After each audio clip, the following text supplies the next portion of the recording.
Welcome to my YouTube channel আহারে বাহার মধুমিতা দাস। আজ আমি আপনাদের একটি মুখরোচক ইডলি বানিয়ে দেখাচ্ছি। এর জন্য আমি নিয়েছি কলাই ডাল আর দই।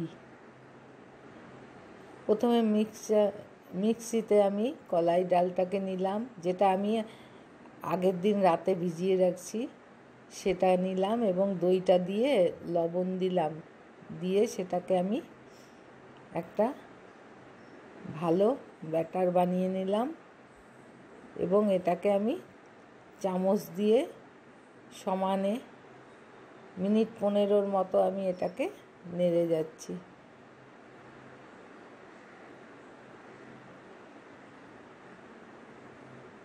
এবার এটাকে আমি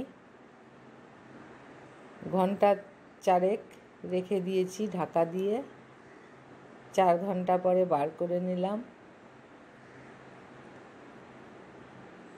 ইডলি তৈরি করার যে যন্ত্রটা আমার কাছে আছে, তার মধ্যে প্রথমে তেল দিয়ে তারপরে সেই ব্যাটারটাকে আমি চামচে করে করে দিয়ে দিচ্ছি।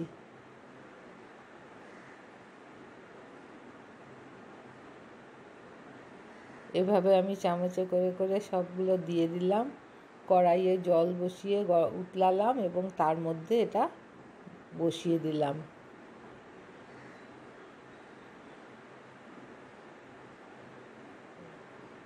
এবং কম আঁচে 15 মিনিট ঢাকা দিয়ে রেখে দিলাম। 15 মিনিট পরে আমি ঢাকা খুলে একটু চেক করে নিচ্ছি। এভাবে আমি ইডলি তৈরি করলাম। ফ্রেন্ডস, আশা রাখছি আপনাদের ভালো লাগবে।